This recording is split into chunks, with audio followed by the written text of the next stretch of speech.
تھام لیتے ہیں سیدہ صغرا کے، پھر کہتی ہیں بابا اگر سواریوں کی کمی ہے تو میں پیدل چل لوں گی، سواریوں کے ساتھ تھوڑی دیر تیز چلوں گی، بخار کی حدت کم ہو جائے گی، شدت کم ہو جائے گی۔ اللہ اکبر۔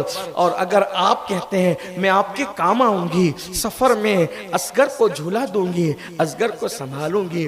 بالآخر یہاں تک بات کہی گئی۔